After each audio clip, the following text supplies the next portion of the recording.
আসসালামু আলাইকুম দর্শক, খুবই দুঃখজনক এবং হতাশাজনক খবর।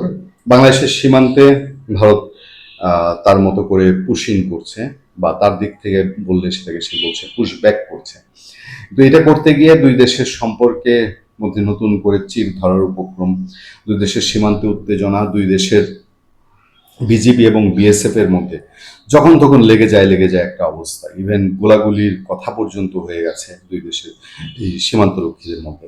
সেই সময়ে খুব আশার কথা ছিল যে ভারতের দিল্লিতে বাংলাদেশের সীমান্তরক্ষী বাহিনী, বিজিবি শীর্ষ কর্মকর্তারা, বিজিবি বিএসএফ শীর্ষ কর্মকর্তারা বৈঠকে বসছেন। আমরা এর আগেও আলোচনা আপনাদের জানিয়েছি যে কি ঘটছে দিল্লিতে। সেই আলোচনা খুব আশার আলো ছিল, শুরুটা খুব ভালো ছিল, এবং বাংলাদেশ থেকে যে দাবি দাওয়াগুলো তোলা হয়েছিল এগুলো যদি ঠিকমতো আলাপ হতো তাহলে হয়তোবা বাংলাদেশের জন্য এবং ভারতের জন্য, দুই দেশের জন্যই ভালো হতো। কিন্তু শেষ পর্যন্ত এটাকে অন্তত মিডিয়া ব্যর্থই বলছে।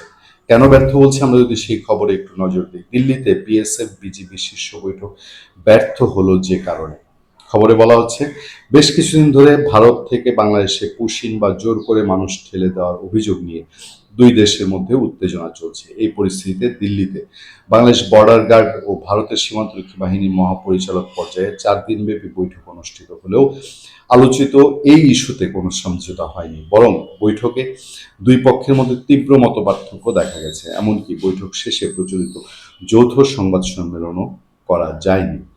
যৌথ বিবৃতি প্রকাশ করতেও অপেক্ষা করতে হয়েছে পরদিন সকাল পর্যন্ত। আর সেই বিবৃতিতেও পুশিন বা পুশব্যাক প্রসঙ্গের কোনো উল্লেখ রাখা হয়নি। যে ইস্যুটি এখন দুই দেশের মধ্যে সম্পর্কে টানাটানি পর্যায়ে এবং দৃশ্যমান একটা অস্থিতিশীলতা তৈরি করেছে, সেই ইস্যুটি যৌথ বিবৃতিতে নাই, আউট। সূত্র বলছে বৈঠকে এই ইস্যুতে দুই পক্ষের মধ্যে মতবিরোধ ছিল স্পষ্ট।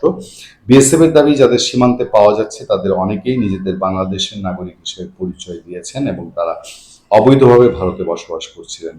পশ্চিমবঙ্গে ধরপাকড় শুরু হওয়ার পর তারা ফিরে যেতে চাইছেন, ফলে বাংলাদেশের নাগরিকদের ফিরিয়ে নিতে ঢাকার আপত্তি কেন, সে প্রশ্ন তুলে ভারতীয় বাহিনী। বিএসএফ এর যুক্তি ছিল বাংলাদেশ নাগরিকদের গ্রহণে সহযোগিতা না করায় তাদের পুশব্যাক করতে বাধ্য হচ্ছে, অর্থাৎ এই প্রক্রিয়ার দায় তারা বাংলাদেশের উপরই চাপানোর চেষ্টা করে। এর জবাবে বিজিবি কঠোর অবস্থান নেয়। তাদের বক্তব্য, কোনো ব্যক্তিকে অবৈধ বিদেশি হিসাবে শনাক্ত করা হলে তাকে ফেরত পাঠানোর জন্য নির্ধারিত স্ট্যান্ডার্ড অপারেটিং প্রসিডিউর এসওপি রয়েছে। সেই প্রক্রিয়া অনুসরণ না করে গোপনে ও জোরপূর্বক সীমান্ত দিয়ে মানুষ ঠেলে দেওয়ার চেষ্টা আন্তর্জাতিক রীতি ও দ্বিপক্ষীয় সমঝোতার পরিপন্থী। বিজিবির পক্ষ থেকে আরো বলা হয়, যাদের সীমান্তে পাঠানো হচ্ছে তারা সবাই বাংলাদেশের নাগরিক, এমন নিশ্চয়তা ভারত দিচ্ছে না। তাদের পরিচয় বা নাগরিকত্ব সংক্রান্ত তথ্য ভাগাভাগি করা হচ্ছে না, ফলে যাচাই বাছাই ছাড়া কাউকে গ্রহণ করা সম্ভব নয়। বৈঠকে অতীতে ভারতীয় নাগরিকদের বাংলাদেশে পুশিং করার ঘটনা তুলে ধরে বিজিবি। বিশেষ করে সোনালী খাতুন ও সাকিনা বেগমের মতো কয়েকজন ভারতীয় নাগরিককে ভুলভাবে বাংলাদেশে পাঠানোর ঘটনা ভারতকে পরে বিব্রতিকর পরিস্থিতিতে ফেলেছিল বলে উল্লেখ করা হয়।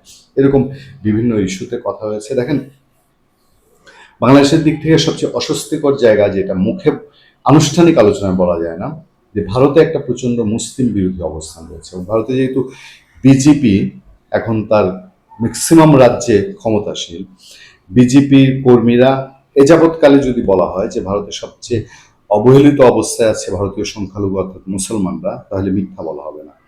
সেই সময়ে ভারতের যে সেন্টিমেন্ট, যে মুসলমান বললেই তাকে মিন করা হয় সে হতো বাংলাদেশি, বিজেপি অন্তত বিজেপি সমর্থকরা অনেকে এটা মনে করেন।